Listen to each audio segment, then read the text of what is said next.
What have we been doing with every lesson so far?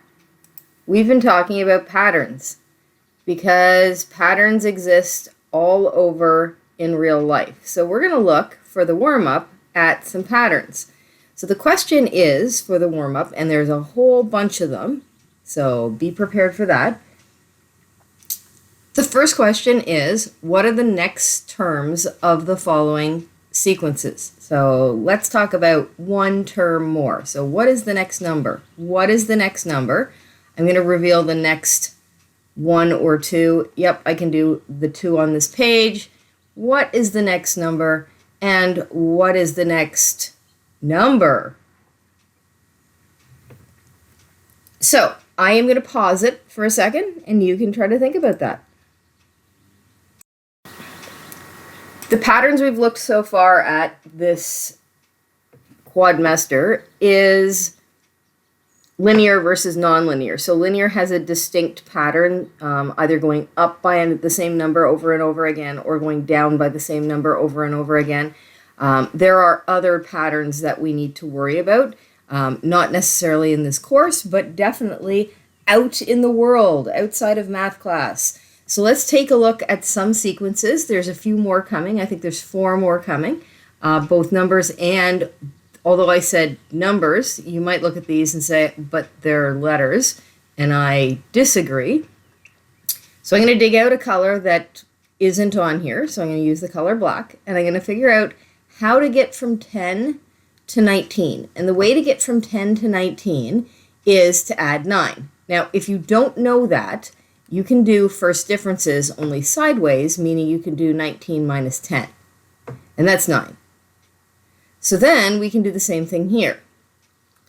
28 minus 19. I believe that that is 9, a positive 9. And then to get from here to here, 37, so we're subtracting backwards, just like in the chart for first differences. 37 minus 28, oh my gosh, 9. So the question is, can we fill in the next number and more if you're feeling energetic based on the fact that we know we're going up by 9? And the answer for this one is the next one. If we go up by 9, will be 46. And then if we go up by 9, it'll be 55. And this is a never-ending sequence. So we could do this for the rest of our lives and never run out of numbers. Let's take a look at the second one, because it's not so easy. It's not something that you are familiar with in this course. So, this one first. 3 to 5. Well, maybe you can tell that that's going up by 2. And 5 to 9. Maybe you can tell that that's going up by 4. Oh, we've hit a roadblock because it's not the same number over and over again. So we do have to pick up a pattern here. So 9 to 17. Maybe you need to do some subtraction for that one because you can't see it as clearly. And that's 8, meaning we're going up by 8. And then maybe you have a guess about this one, or maybe you don't.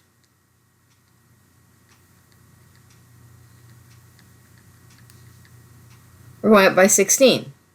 So I can clearly see the pattern here. So you may want to pause and take a look at this and say, okay, I need some more time to think about this, because some sequences of numbers, some lists of numbers, some patterns require a little more thought than others.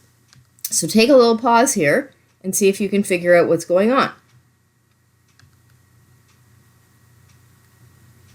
So what I see is that it starts going up by 2, and then we double 2 and get 4. And then we double 4 and get 8. And then we double 8, so 8 times 2 is 16.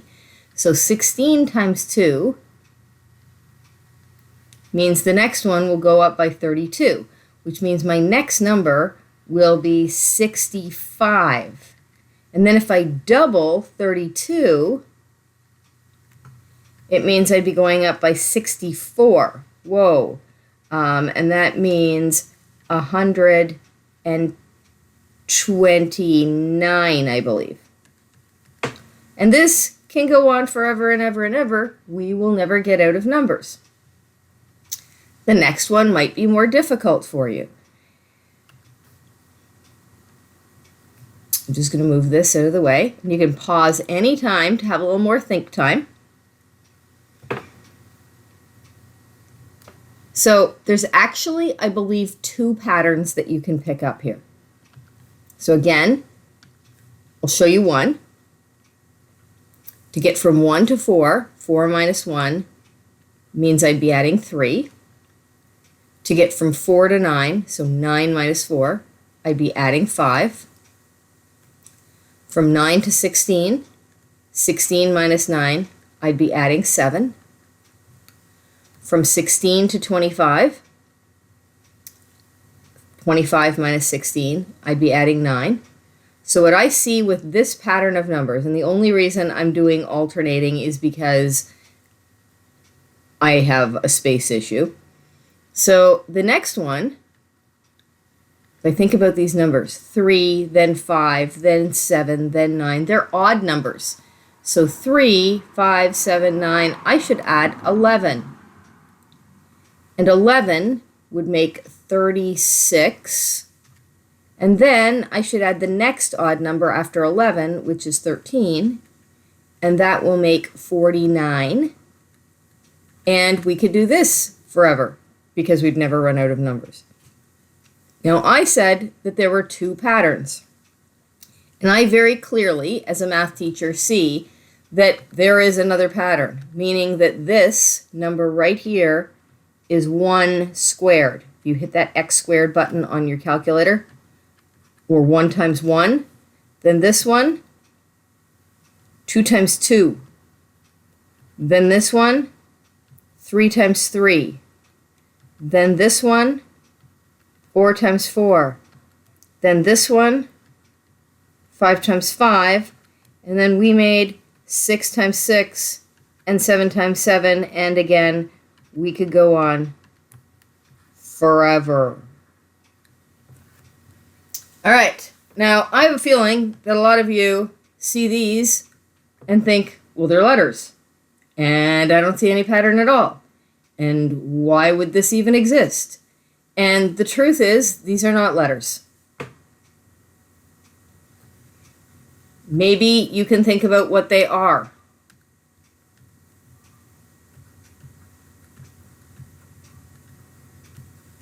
They are Roman numerals. Sometimes you see them on clocks. I just turned around. Yep, they're on my living room clock. So you probably wouldn't think about them when it comes to a clock, because you know a clock has the numbers 1, 2, 3, 4, 5, 6, 7, 8, 9, 10, 11, 12, and you know where they are, so you probably don't even think about Roman numerals. But Roman numerals came before our numerals. The thing that they are missing, there is no 0. So what I have is a list of the Roman numerals on the next slide, and I'm going to show them to you so that maybe we can figure out what the next one is. So these are Roman numerals. This is the Roman numeral for 1. II, capitals, kind of connected if you can, is 2.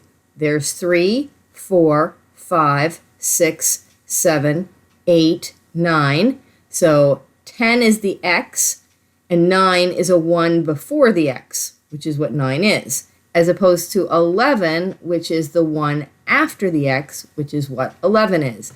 Then we start 12, 13, 14. So notice how 14 looks a lot like 4 with an X in front of it. 15 looks a lot like 5, but with an X in front of it. 16, 17, 18, 19, 20, and you can go up to 50 like that. And then when you get to 50, the Romans used the capital L for 50. And if you ever watch the credits of a movie, all the years that the movies are made, they usually have Roman numerals to tell you when they were made. So if you wait until the very end of the credit, that's one of the places outside of math that you get to use Roman numerals. That, clocks. When you get to 100, there's a C. So far,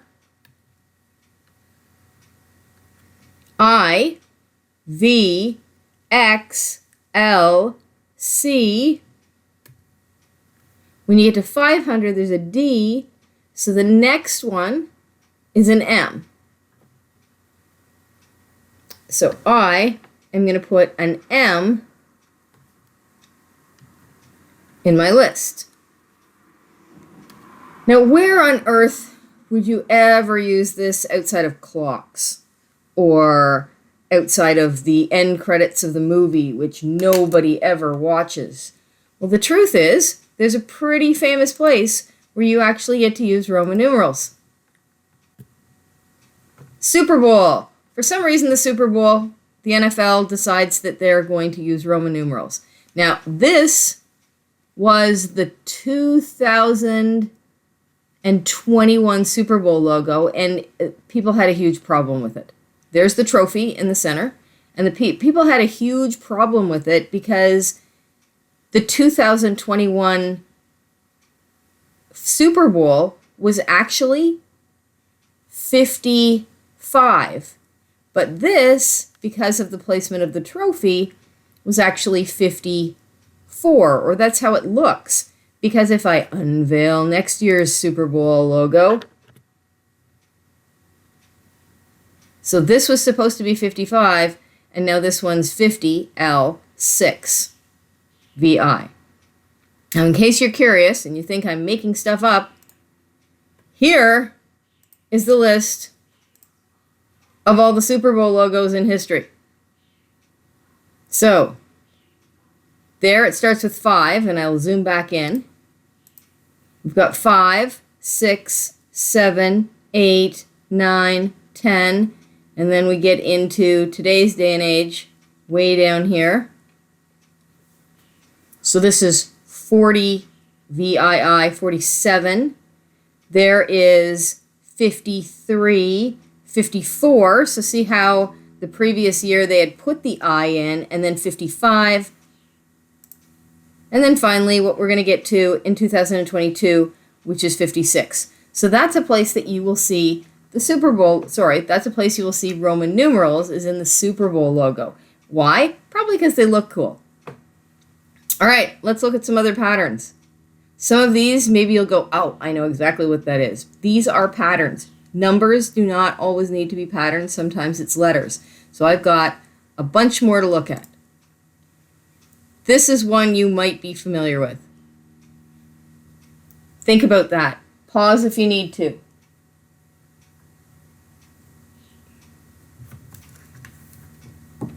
I immediately know this one.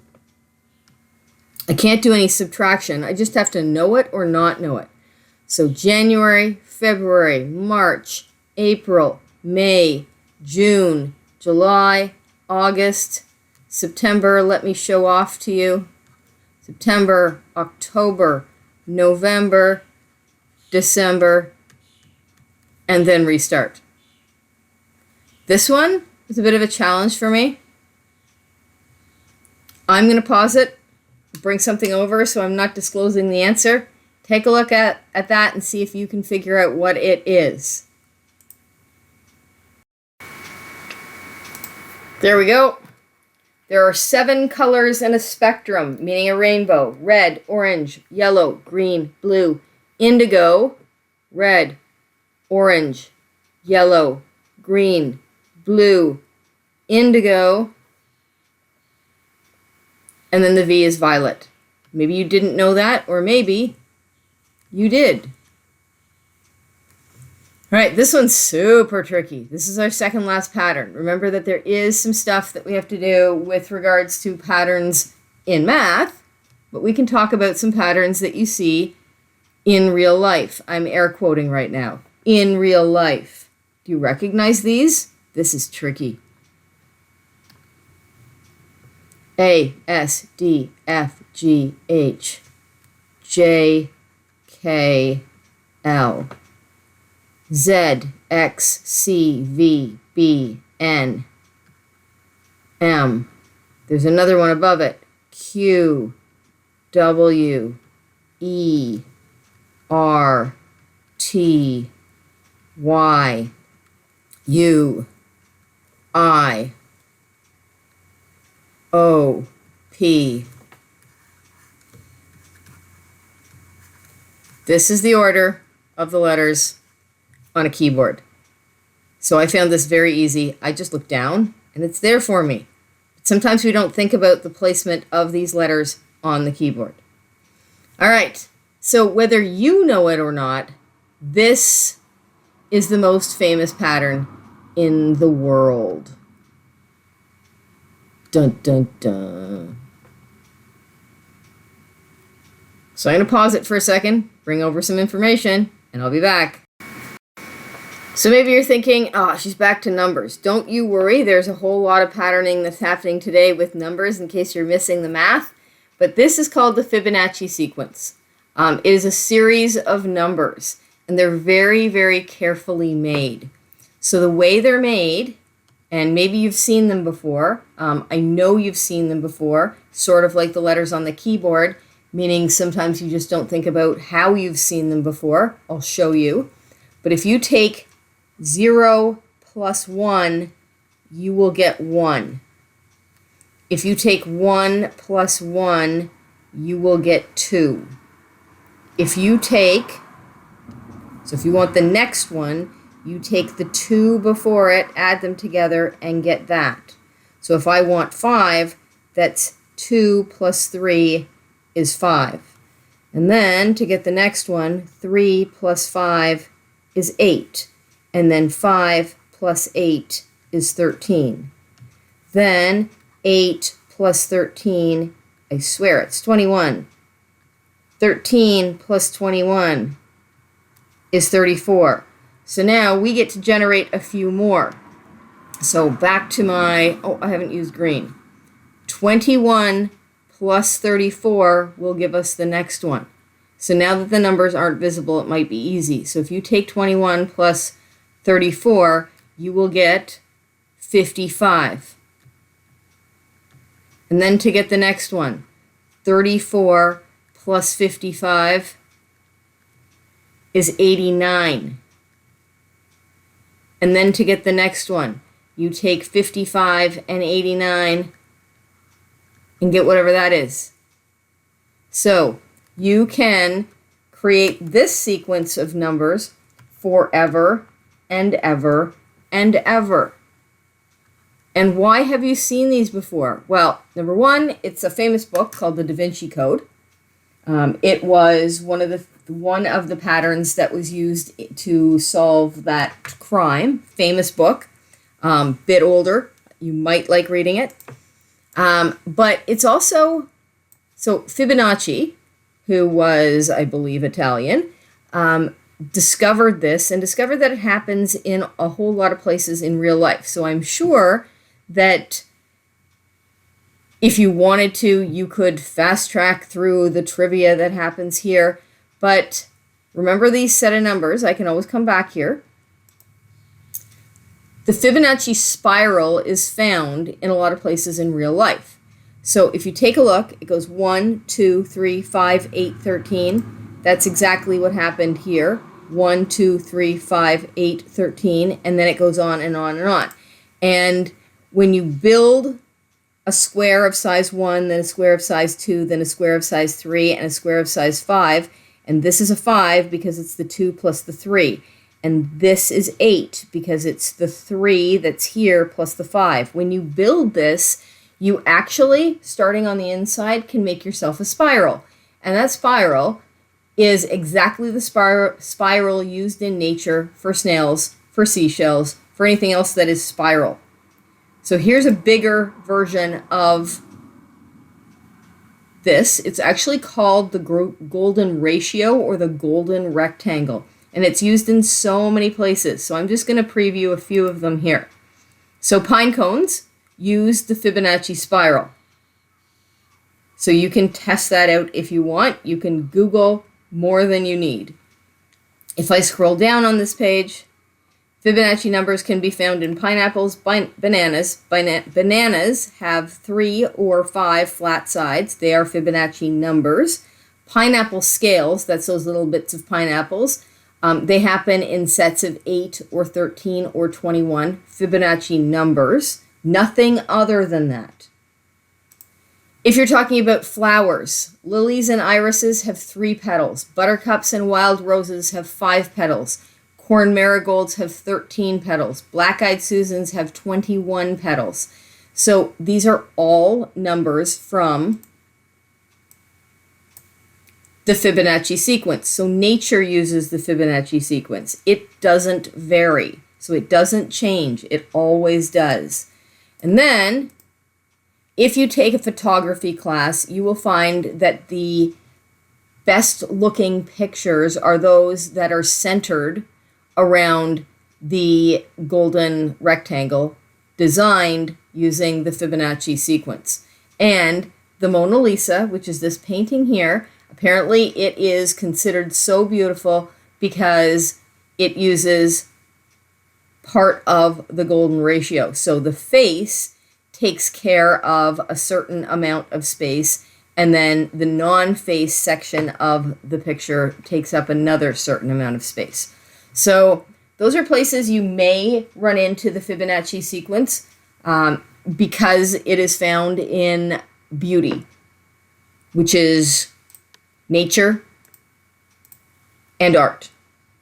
All right, so you're sitting there thinking, okay, do I have to do math? Yes, you have to do math. So let's take a look at a couple of questions. The first one here. So while on a garden tour, Cynthia noticed an interesting pattern in the flowers planted in one particular garden. The first 3 figures are shown. The questions are, construct a table with the garden number in the first column. So I've set that up here, and the number of flowers in the second column.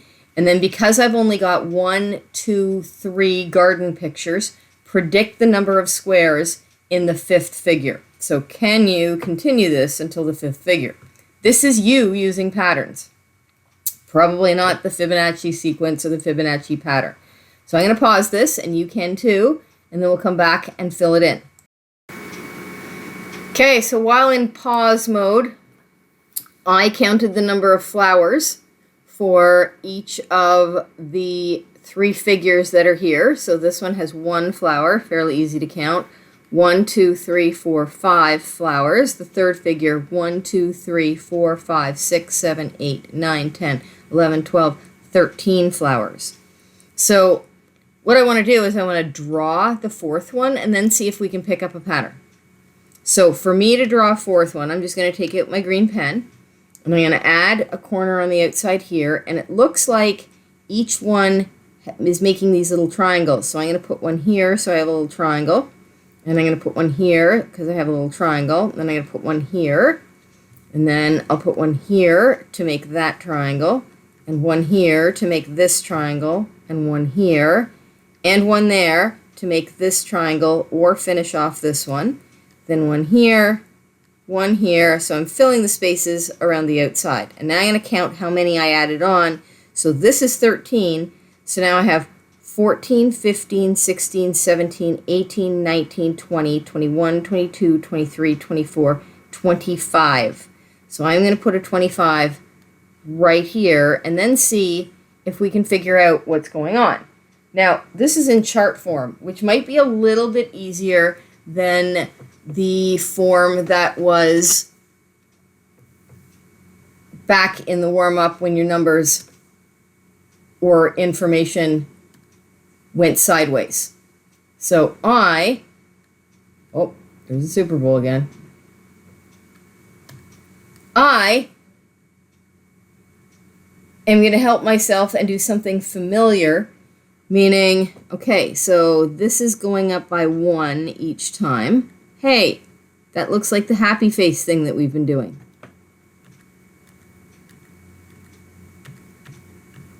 That means I can go on here. 5 minus 1 is 4. 13 minus 5 is 8. 25 minus 13 is 12. So this is even going up by 4. So this 4 times 1, 4 times 2, 4 times 3, 4 times 4 should be 16, in which case I can predict the number of squares in the 5th figure unless I feel like drawing it, in which case my answer for this is 41. So therefore, and it should say number of flowers, there are 41 flowers. Now, believe it or not, just by accident, it says determine whether the relation is linear or nonlinear. We've done that. We've showed our work. It's right here. It's in that column that I just made.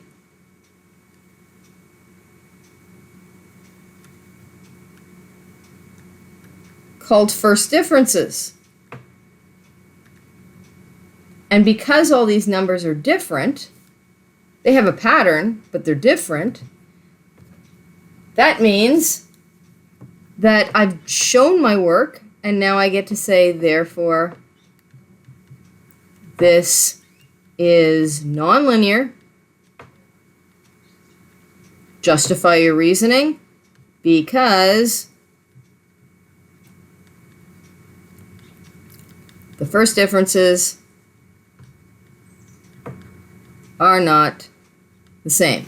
And then part D, the last part of this question is, if the relation is linear, calculate the rate of change.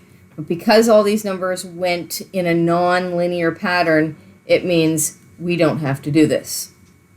So now that you know the instructions, we're going to do the exact same thing with these actual squares. So it says construct a table with the figure number in the first column and the number of squares in the second column. So that's set up. Predict the number of squares in the fifth figure. We're going to do that again. Determine whether relation is linear or nonlinear. Show your work and justify your reasoning. And if the relation is linear, calculate the rate of change. So we're going to do exactly the same thing with these pictures here. Figure 1, figure 2, figure 3. Take a sec and work on that. Can I move this out of your way? Yes. So I use my pause to fill in the number of squares for every figure number here. So the first figure has 1 square, not a hard count there. The second figure, 1, 2, 3, 4, and the center one makes 5. This one, the third figure, 1, 2, 3, 4, 5, 6, 7, 8, 9 for the center, so I filled that in. You could draw the fourth one if you are a good drawer. Put an extra square, that's not very square looking, on every side, which means we have 4 more here than we did previously. So 4 more than 9 is 13. So that means that the 4 more than 13 is 17, and I have an answer for the fifth figure. Now, if you didn't do it the drawing way, you could do it the first difference way. Notice I started at the top. That was bad of me. Start at the bottom, please. I only had to here. That was add 4. This was add 4. So what did we do here? We added 4. And what did we have to do there? We added 4. So I can come up here and I can answer, predict the number of squares in the fifth figure. I can check my answer again, and the fifth figure has 17 squares.